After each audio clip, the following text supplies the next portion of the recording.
All right, hi everyone. Welcome to the Moments. My name's Aditya, Amadarsh. and this is our very first episode, our pilot episode.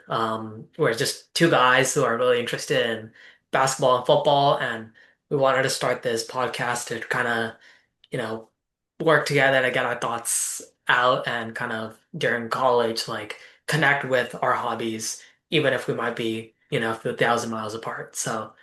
Yeah, I'm Aditya once again. And yeah, we'll get started with our first segment, looking at the present. Well said. Well, I guess we should just dive right into that crazy action on Thursday night. Pacers taking game one, 111, 110, come from behind. I mean, they literally what they trailed for 99.9% of this game. Yeah. And the final point 3 seconds, Tyrese Halliburton does it again. Game winner. And he ended with 14 points, and the Pacers still won on the road. I mean, considering how much the Thunder were favored in this series. It's got to be a huge shock to see that game go down the way it did, right? Yeah, I mean, like, personally, I thought that it would be a sweep, but looking at how the Pacers kind of just like pulled ahead, I think they're definitely like their bench depth and just the connection that they have as a team is definitely showing the amount of influence that they can have in the NBA. And obviously, they're in the finals, right? They beat the Knicks. And they were good enough to make it to the finals. So I think we should definitely give them some credit in terms of the ability and the offense that they can orchestrate and how it can even piece up like the best defense in the league.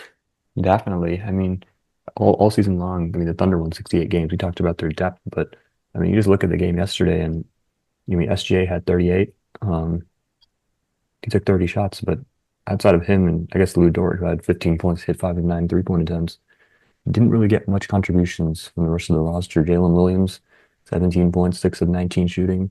Chet Holmgren was just awful, 6 points, 2 of 9 shooting, only played 24 minutes.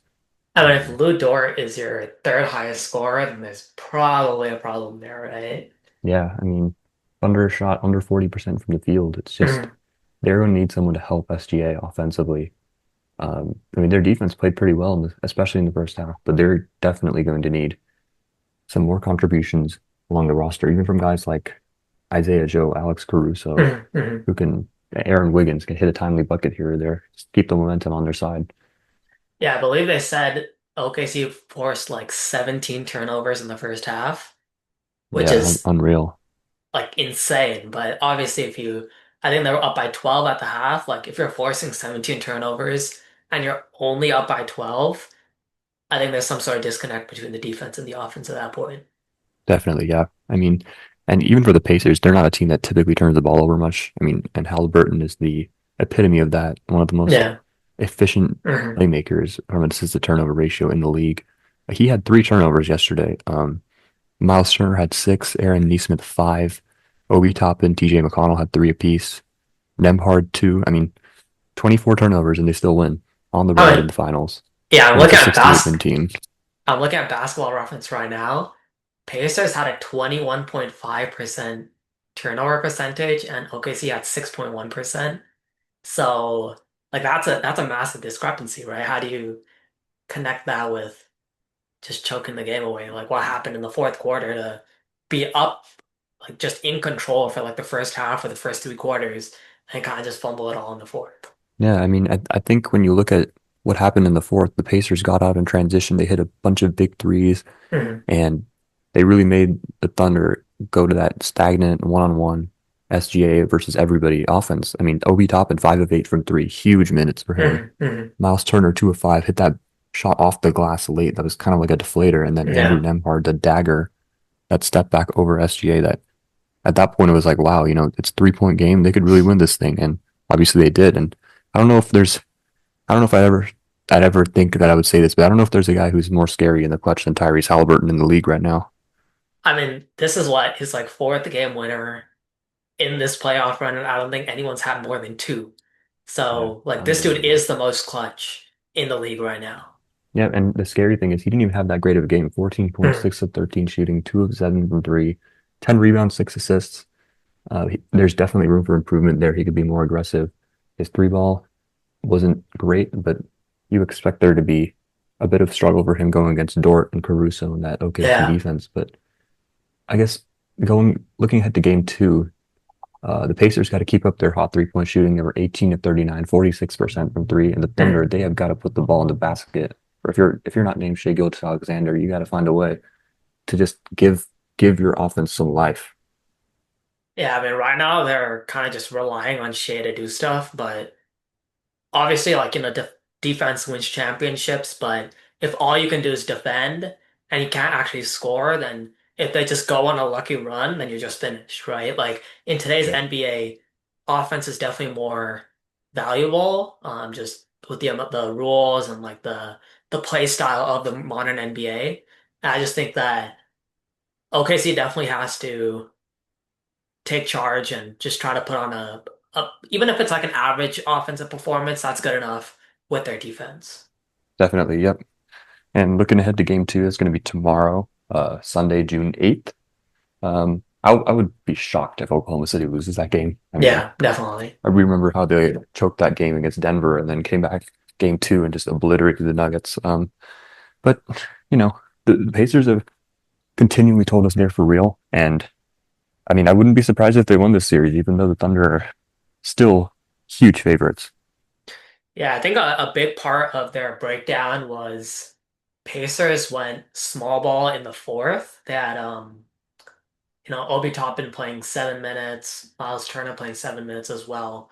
And then Chet Holmgren only played 4 minutes in the fourth. So I think they're gonna have to OKC is gonna have to try to contend with the Pacers playing small ball because obviously their small ball is still having like a few tall guys out there who can really mesh well with Halliburton and catch those lobs and really uh, just run that team offense. So Yeah.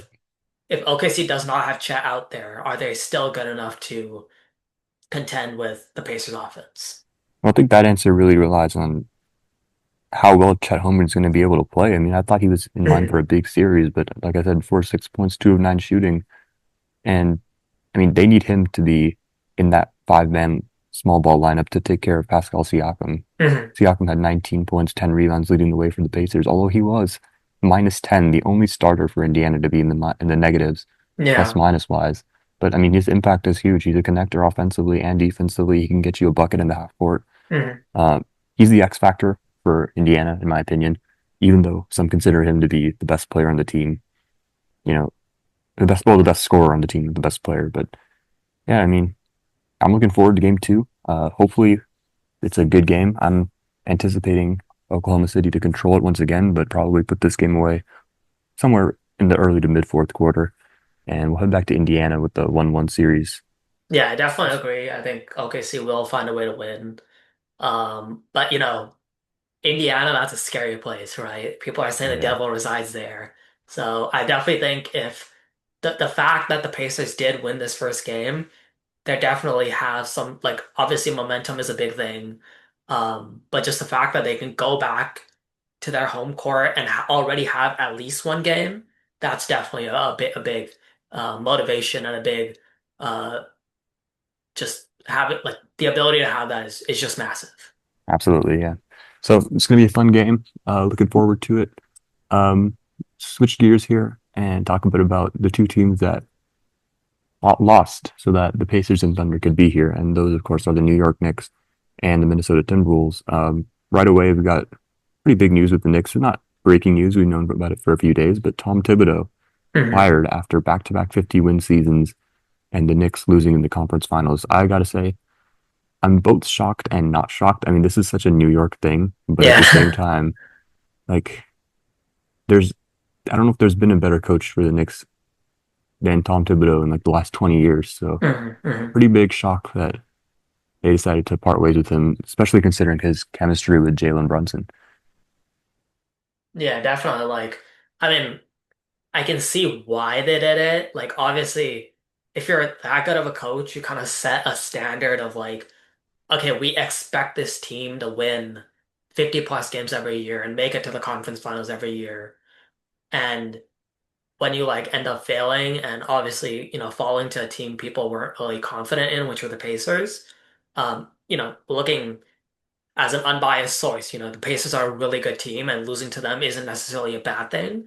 But I just think like the fans are probably demanding change and this, Thibodeau's uh like disagreement or inability to use the bench and kind of just forcing all of his starters out there, maybe kind of uh maybe the ownership was kind of getting annoyed with that or something like that. But obviously, because we're not, a fly on the wall, we can't necessarily say why he was fired, but I'm really interested in seeing who they replace him with. Yeah, I mean, and talking about change, obviously, there's not much that can be done for the Knicks. If you look at their payroll for next year, Karl Anthony Towns, OG Anunoby, Jalen Brunson, Josh Hart, all locked up at least through the 2026-2027 season. Mhm. Mikal Bridges on an expiring deal, $24.9 million. He's eligible for an extension. Mitchell Robinson also under contract next season. But I mean, with the nearly $200 million already locked up, where do the Knicks find room to build a bench here? And Yeah. even with the talent they've got with Brunson and Cat, all NBA, and you got OG and Mikal, these, two-way wings that they really brought in to contend with Boston. I mean, Mhm. none of those guys, apart from Brunson, really had as big of an impact on the playoffs as you would expect with the money they're making and the way they're hyped and the recognition they get. Um, I don't know if this is really a coaching thing that can be fixed. I feel like it's possible this roster just doesn't have as high of a ceiling as you would expect. I mean, yeah, usually in to win the finals, you need a 1A player, right? Or at least someone who like you can put the ball in their hands and just everyone else just clears out. Maybe Brunson can be that. Obviously, he's a massive playoff riser, but I don't think we've seen enough to compare him to like a Shea, a Steph Curry, a Kevin Durant, a LeBron James. The guys who you really just, you can rely on them for the entire playoff run. I just Yeah. obviously like they're a very well-rounded team. Um, but I just don't know if they have a good enough player to really push them over the top. Yep. I mean, Karl Anthony Towns guaranteed almost $160 million Yeah. over the next, sorry, $170 million over the next 3 years, including that $61 million player option in 2027, 2028. Mhm. I mean, he's such a polarizing player, so talented offensively, obviously one of the greatest shooting big men ever. But his defensive shortcomings, him and Brunson defensively are huge problems. Yeah. Brunson because of his size and Cat because he just doesn't seem like he's mentally there defensively. He makes so many errors, out of position, dumb fouls. I mean, and that's who he's been his whole career. And so when you've got guys like Towns at 29 years old and Anunoby 27, Brunson 28, Bridges 28, Josh Hart is 30. Mhm. None of these guys are going to really get much better. They're in their prime. This is the best they're going to be. And there's no young players on this team either that you would say, okay, they could rise and potentially be a guy. I mean, Deuce McBride, 24 years old, but I mean, he is who he is. I feel like. So I don't know. I don't really know how this roster gets better. And maybe coaching can help on the margins, but I don't know. I don't see it with this next team. Yeah, I agree. Like, I think Cat's defense has definitely been a major thing. I heard a report that right after the game, a lot of people were just angry at Cat for like his bad defense. And I think an even bigger thing is the fact that he commits so many fouls. And obviously, like, he's a fantastic offensive player, but if you have, two fouls in the first quarter, you can't really be a fantastic offensive player because you're going to be on a bench because you're in foul trouble. Yep. So I just think that Cat needs to maybe, strengthen those defensive deficiencies. Maybe just like, even if he's just like an average, mediocre defender, that's all a team needs really. And then obviously Brunson is a undersized guard who's not really good at defense either. Maybe you just need McCall and OG to step up. But looking back at the McCall trade, I don't think 5 first-round picks was worth it. You Just in don't say. hindsight. You don't say. Yeah. Uh, but yeah, I just don't know how they can retool either. Yep. Um, they kind of got like destroyed in terms of like their field goal percentage, their turnovers in that last game. Um, and that was with the Nick or with the Celtics being out, right? They had taken out the Celtics, and next year when you have the Celtics maybe back when with Tatum's injury and stuff like that, you have this Pacers team, you have, the young Pistons growing up and stuff. I just think that they're definitely losing their chance every single year that they get kicked out of the playoffs. Yeah, I mean, the only thing going for them is the East being pretty weak. I mean, we don't know what the Yeah. Celtics will look like without Tatum. The Uh, Bucks, does Giannis get traded? And we don't know any of that. But yeah, I mean, not a huge, very rosy outlook for the Knicks. Um, but for the Minnesota Timberwolves, the team that lost to the Thunder in the Western Conference Finals, it's uh, a bit of a similar picture there. But when you look at their cap situation, Julius Randle, Naz Reid, two huge player options. Julius Randle at about uh, 31 million. You would expect him to pick that up. He's probably not going definitely. to sniff that. Uh, But Naz Reid, about as close to a easy decision to decline that player option. yeah, I Um, mean, if he goes on the open market, he's definitely getting a bag. yep. And for Minnesota, I mean, they do have the allure of some young players that could step up. The guys like Mhm. Rob Dillingham, the eighth overall pick, didn't have much of an impact, but he can score. He's pretty shifty. Uh, if he could be the guy to kind of take over for Mike Conley, who had one of his worst seasons this Yeah. past year. You got Terrence Shannon Jr. and uh, Jalen Clark, these young guys Mhm. who could maybe make an impact. But for Minnesota, um, who's going to help Ant? That's really the question. I mean, offensively, Randall was great the first two rounds of the playoffs and then just Yeah. imploded against the Thunder. Just And stinkers, yeah. yeah, it just looked like Ant was out there fighting for his life with no real help. I mean, another guy, Nikhil Alexander Walker, he's an unrestricted free agent. He's going to make a lot of money, and we know the Timberwolves did not want to go into the second apron, so it might be a Mhm. case of choosing between Naz Reid and Nikhil Alexander Walker, if that at all. Um, but they've got Gobert, they've got Anthony Edwards, Jaden McDaniels, DiVincenzo, and then those young guys. And I don't know. I mean, the West, every year we talk about how deep the West is, but this is back-to-back years Minnesota's made the Western Conference Finals. I think they're here to stay, but there are questions about their ceiling. Yeah, I mean, obviously, if you have Ant, you're gonna be a good team regardless. That dude is just a superstar among superstars. But I mean, can you rely on Julius Randle to be your second option? Can you rely on, your Rob Dillingham to actually become a very integral piece of a championship team? I just think that they obviously already have the key pieces to make a deep run. It's just how did they get over the hump? Yeah, I mean, the role players are all there. You got the rangy 3-and-D wing that McDaniels is, who really Mhm. improved offensively as well this year. You got Yeah. Gobert. Say what you want about Gobert and, his defensive abilities at the playoffs and, teams going small and taking him out of the game. He had a great series against the Lakers. Um, the role players are all there for this team, but they need to figure out who's going to be that second star that can consistently help Anthony Edwards in these tough moments when you got guys like Lou Dort who are going to just try and smother him like as he did in the Western Conference Finals and force someone else to beat you. I mean, to be fair, Anthony Edwards is still only 23 years old. He's going to get better and better, and but he needs help. You can't do it all on your own, and there's not much here on this Minnesota roster that you can say, oh, that guy could be, your second star.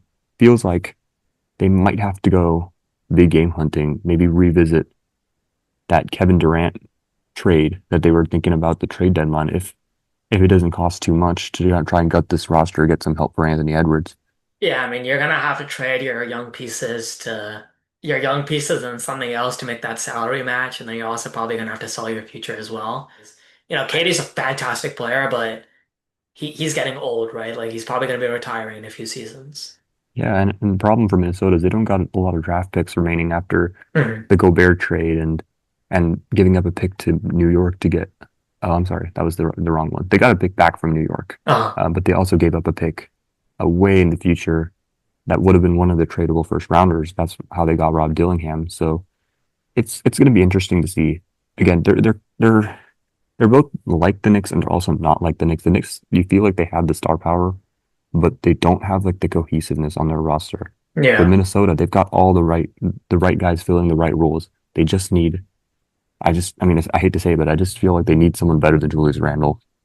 Yeah, I mean, that's 1,000% fair. Like that dude is obviously he's a good player and you want him on your team, but do you want him for the amount of money that he costs, the amount of touches that he needs per game?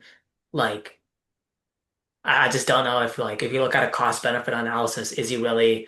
good enough to warrant like the amount of attention that he gets. Yep. So we'll see what happens this offseason with Minnesota and New York. They're going to be interesting case studies as to whether, you know, firing a coach when you feel like you're right there. I mean, Minnesota could have fired Chris Finch, but they didn't. The Mhm. Knicks could have kept Tom Thibodeau, but they fired him. So we'll see what happens there. But let's switch gears a bit. Talked a lot about the NBA, and rightfully so, with the finals in full swing. But uh, football, OTAs have started in the NFL. Mhm. It's a lot of teams really riding under the radar right now. But we're going to go ahead and over these next few weeks go preview each of the 8 NFL divisions and the teams in that division and what we feel like this season could look like. And we're starting with the NFC West, which once upon a time I feel like was probably the undisputed best division in football. You can't really say that anymore. Last Yeah. season, one playoff team, that was the Rams. They went 10-7. You had the Seahawks also 10-7, missing the playoffs. The Mhm. Cardinals 8-9, and the 49ers at 6-11. Yeah. But starting with the 49ers, I mean, it feels like they were one of the best 6-11 teams we've ever seen.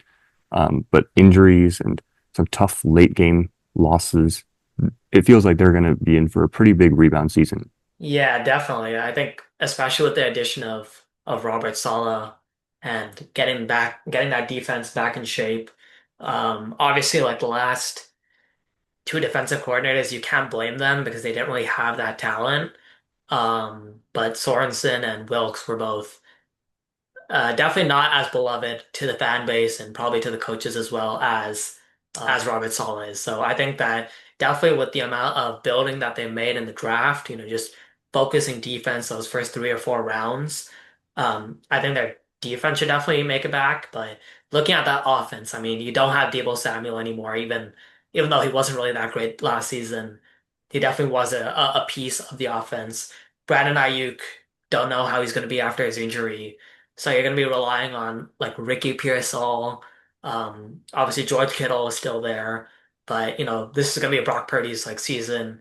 Obviously, he's had a very good team around him this entire his entire tenure as a Niner, and I think this season is going to show if he's actually a franchise cornerstone that they just paid him, well, like $260 million to Yeah. be. Yeah, Purdy got a lot of money, and it's hard to argue with that contract considering the market and what he's Mm, accomplished. I mean, going back to the draft, I actually really liked what the Niners did in the draft this year, mm, rebuilding that defense, because I think it's easy to look back at last year and how their offense didn't replicate 2023 and say they need more offense. But I mean, yes, it's a bit risky relying on McCaffrey at what is he, 28, 29 years old, getting yeah. to that danger zone for running backs. And George Kittle, he's been ageless, but again, very physical player, physical position. He's getting older. To me, the real concern with this team is the offensive line. Mm, I felt like after last year, it was going to be the main point of emphasis. But then, you let your left guard Aaron Banks walk in free agency. You obviously have got huge liabilities at center and right tackle. yep. Trent Williams is another year older, and nothing was really done significant on this offensive line. So I don't know if we're going to see another big season from McCaffrey, even if he is healthy. And I don't know if we're going to see Brock Purdy get enough time to even throw the ball to those weapons who we mentioned. Ayuk, the concern about his knee, and Kittle.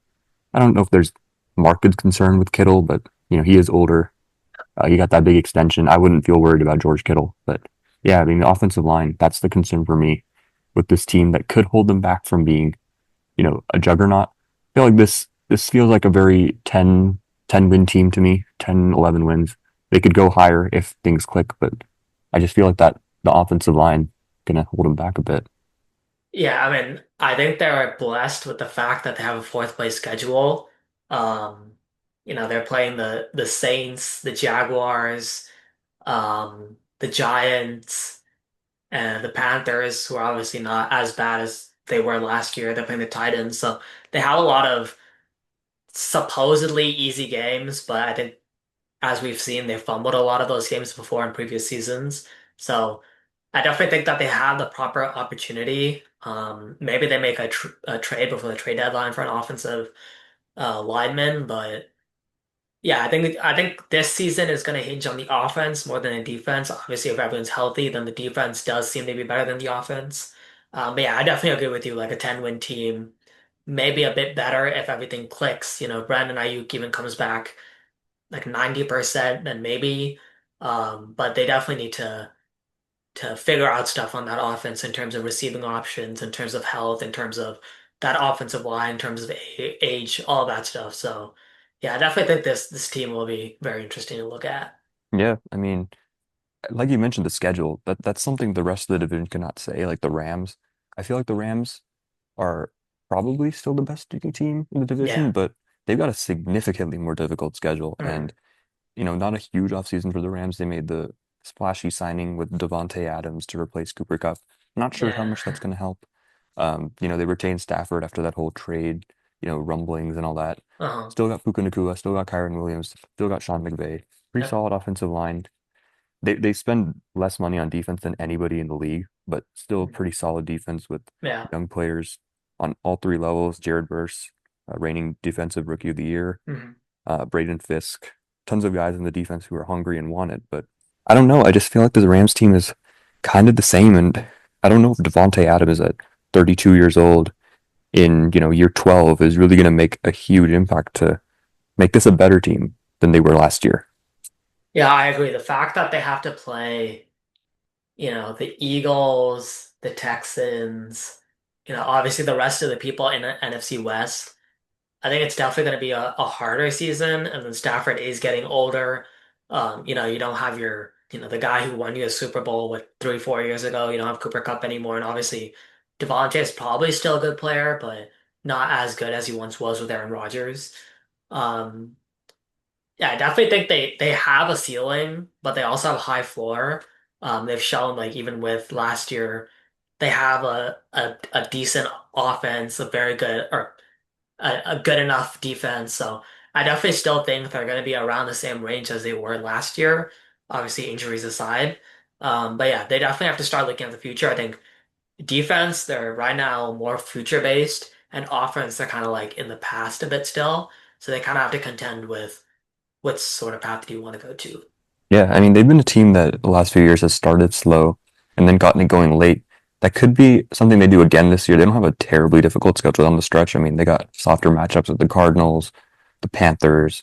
They do have a game with the Lions in there. Hmm. Um, I don't know. I just feel like they were so close to knocking off the Eagles last year, but it also felt like the Eagles are just so much better heading into this next season. I Yeah. don't know if the Rams had that championship ceiling, but we know that the Seahawks don't have a championship ceiling. And if I'm picking right now, they would be the team that's going to end up last in the division. I have no idea what the Seahawks are doing, especially offensively. I mean, if you look at their depth chart right now at wide receiver, it's hilariously bad. You got second year or now third year star Jackson Smith and Jigba. I love him, but you currently have Marquez Valdez-Scantling penciled in as a starter. Yeah. You got a terrible offensive line. Well, not terrible. It's slightly better with the addition of Gray Zabel, Hmm. first round pick at guard, but two concern positions on the offensive line for a quarterback in Sam Darnold, who um, I don't think he's very good under pressure. Uh, Yeah. he doesn't have the advantage of playing with Justin Jefferson and Jordan Addison and Aaron Jones and Kevin Hmm. O'Connell anymore. This offense is brutal, and they're counting a lot on Mike McDonald's to work some magic with that defense like he did last year. But I mean, I don't. Do people really think that Sam Darnold's going to be better than Geno Smith? Yeah. I mean, I definitely agree with you. I think that they'll be the worst team in the division. I think the Cardinals have improved in many aspects, which we'll talk about after this team. But yeah, definitely like their offense is very shaky. Obviously, like Sam Darnold, even though he was on a fantastic team last season, I had him on my fantasy team, and I couldn't tell you the amount of weeks that he would just completely bust, right? And Yep. I don't know if now that you're on a significantly worse team, is he is he even at that level where he can provide stable quarterback play to you? And in my opinion, to even like try to, get to that 10-7 threshold or whatever it is this year to make the playoffs, you need Darnold to be perfect. And I don't think that he's that sort of player. Yeah, I mean, perfect was leading a team to 14 wins and you know throwing for 35 touchdowns or Mhm. whatever he threw for last year, and that was in about the most perfect situation that you could imagine for him with the quarterback whisperer and O'Connell and Jefferson and Hawkinson and Mhm. Jones and Addison and playing in a dome. But now he's playing with a bad offensive line, bad weapons. I like the running backs that they've got in Seattle with Ken Walker and Zach Charbonnet, but I mean, this just doesn't feel like a very inspiring offense. I do like the defense in Seattle, but not good enough to elevate this team beyond like 7 or 8 wins. The good thing for the Seahawks is that the Darnold contract does allow them to get out of it after 1 year. I would not be surprised if we see Jalen Milroe start a game this year. Yeah, definitely. I mean, looking at their, they just signed Cooper Cup. Obviously, like not a bad player, but he's definitely getting older. I think they might, if this season doesn't go as planned, they might just, burn it all down and start trying to do a retool against or around their like young players like, JSN, some of their defensive pieces, Kenneth Walker, stuff like that. Yeah, I mean, like you said, Cooper Cup still a solid player, but the problem for him is, I mean, he just cannot stay healthy. I No, mean, this no. 3 straight years he's been banged up, and the scary part for Seattle is if Cooper Cup goes out, you got Jake Bobo starting Yeah. alongside JSN and Marquez Valdez-Scantling. Mhm. Um, Sam Darnold couldn't get it done nearly good enough when it mattered in Minnesota with about as good weapons as you could imagine, and now he's got JSN and insert name here. So I'm not looking, I'm not thinking this is going to be a very good Seattle team. But like you mentioned, Arizona, some improvements they've made. We'll talk about them right now. For me, I feel like this team, I like what they've got at coaching. I feel like Jonathan Gannon's got really strong leadership and control over this locker room. But for me, it's hard for me to get behind a team with Kyler Murray at quarterback and say Yeah. that they could be a threat come playoff time, especially when you consider we're going into what is this, year 7 for Murray? Have we seen market improvement from him as a passer? Have we seen him, make plays when it matters late in the season? I mean, he's played one playoff game in his career. Obviously, not great teams around him, but I mean, Arizona was 6-3, 6-4 late last year, and then just completely crumbled down the Mhm. stretch. And Murray did not play well. Yeah, I mean, obviously, like he's a very average quarterback, like 11th in passing yards, 13th in passing touchdowns, um, 11 interceptions, not the greatest. The fact that I just don't think that he's good enough to get them over the hump. I think they do have very good passing options.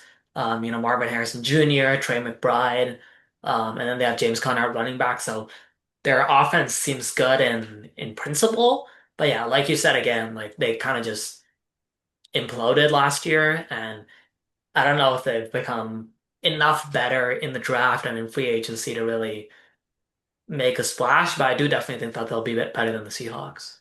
Yeah, I mean, you look at the numbers, and Murray had a career high 66.5 QBR last year. Mhm. 93.5 passer rating was the second best of his career. But I mean, you look at the games. I mean, he had 4 touchdowns and diced up a very injured Niners defense in Week 18 in a game that meant nothing. Yeah, So to kind of inflate those numbers, um, talking about the defense for Arizona, they made a lot of additions to Josh Sweat, who had arguably the best. He was arguably the best player on the field in the Super Bowl. yeah, Dalvin Tomlinson, big guy in the middle of the defensive line, bringing back Calais Campbell, that's gonna be great for the locker room.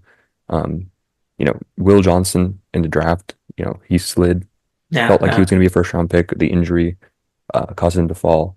I like this defense. I like Jonathan Gannon. I feel like this Cardinals team could be feisty, but it's time is ticking for Murray. He's on a big contract, huge expectations.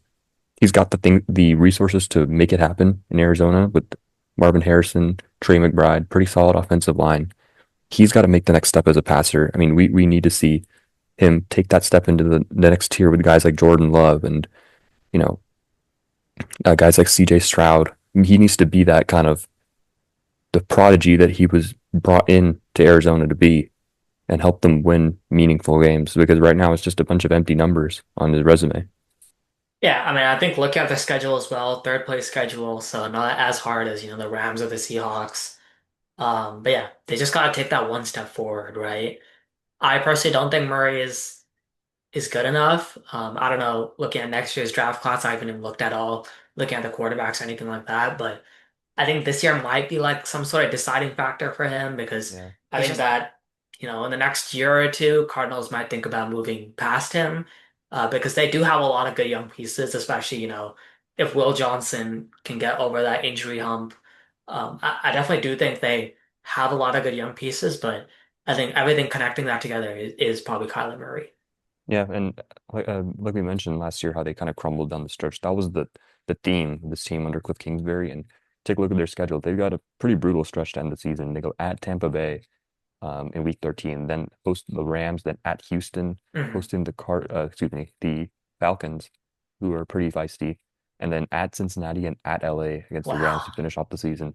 I Yeah. mean, could I wouldn't be surprised if they go 0-6 in that, but Hmm. I mean, they've got a decently soft schedule to open up the season. We'll see if they get some momentum, and we'll see if Murray in this will be now year 3 in the Drew Petzing system, um, year 7 in the league. I mean, time is running out for Murray to really prove that he's the guy in Arizona. So, like you said, it could be this time next year, and he might be on a different team. And Arizona's got a rookie quarterback if things go really badly this year.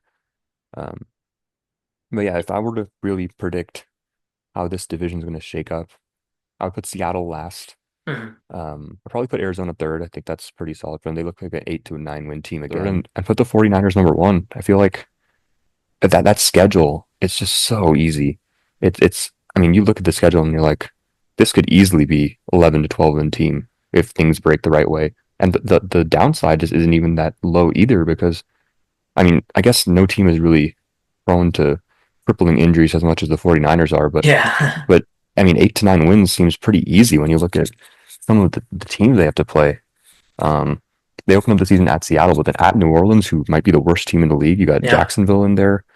You got the New York Giants. You got Carolina, Cleveland, also in the running for the worst team in the league.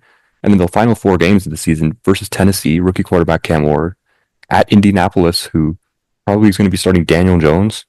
Then you host Chicago. I like Chicago, Yeah. but we'll talk about Chicago in a future episode. And then you got hosting Seattle to finish out the year. I mean, and you consider Arizona. Typically, when these two teams are healthy, the Niners typically win those games.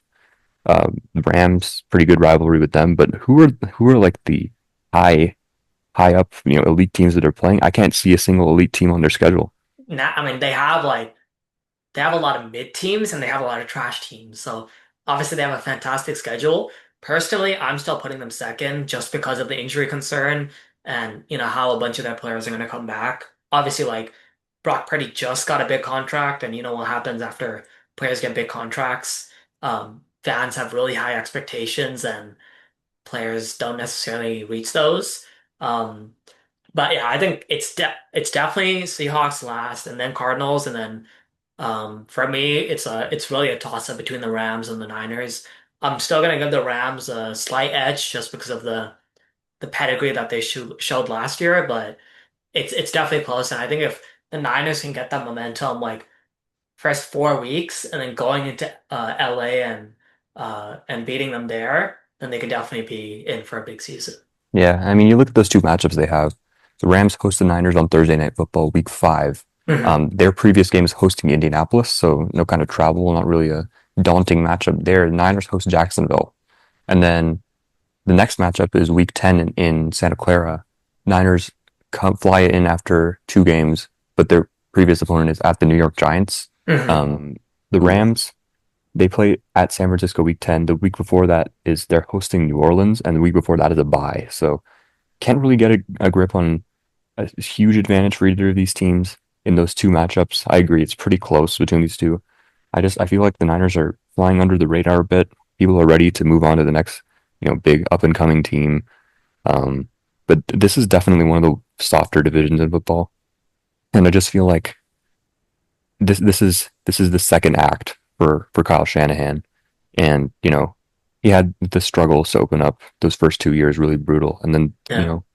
what was it, 5 years, four of those years in the NFC title game, Hmm. and then last year. I just feel like the last time they had a really poor year was 2020. Yeah. And that was, Again, COVID, injuries, yeah, everything like injuries, that. yeah, 2020, 2024, very similar. And then we saw what happened in 2021. Underdog team gets hot late, run to the NFC title game. I don't know if this Niners team can win the Super Bowl, but I mean, with their experience and the star power, they still got Nick Bosa, they still got Fred Warner, George Kittle, Brock Purdy, Christian McCaffrey, and youth to supplant these stars. I like this team to win the NFC West, um, even if it's by a hair over the Rams.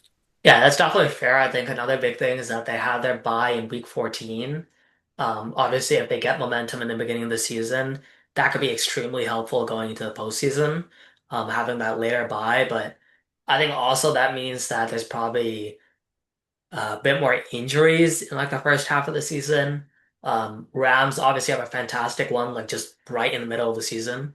Um, yeah, I think it just matters for both teams, like those first 4 weeks. You know, I think when they meet in week 5, that'll definitely be an interesting deciding factor in terms of momentum going through the rest of the season. Yeah.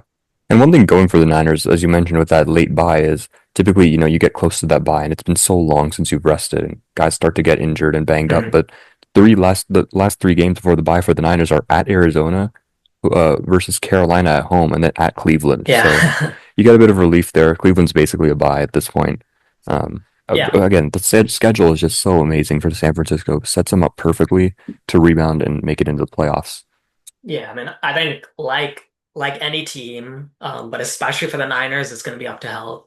But yeah, definitely, I think the predictions that you've made and um, the way we've kind of looked at the NFC West, I think we have a pretty solid prediction. Obviously, stuff can change before the season starts. Um, major players can get injured in OTAs or in training camp and stuff like that. But looking at it right now, I think we've definitely hammered out a pretty solid prediction. Yep. And so that's going to wrap it up for the inaugural episode of the Mont Moments podcast. Um, we'll be back next week. Continue to talk about the NBA Finals, which is hopefully going to be a very great series.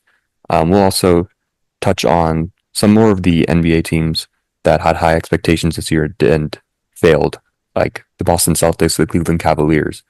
Um, and then we'll dive into team previews for the NFC East. Um, the Philadelphia Eagles, the reigning Super Bowl champions, the Dallas Cowboys, who are kind of a joke at this point, but anyway, Yeah. the New York Giants and the Washington Commanders, the hot shot of the league. So it's exciting. We'll be back next week, and we hope you guys will tune in for episode 2, which will probably release a week from today. Yeah, thank you so much, guys, for listening. If you guys enjoyed, please share with your friends, whoever you know, and feel free to give us suggestions in terms of the content you guys want to hear. And thank you guys so much for listening, and we will see you next week.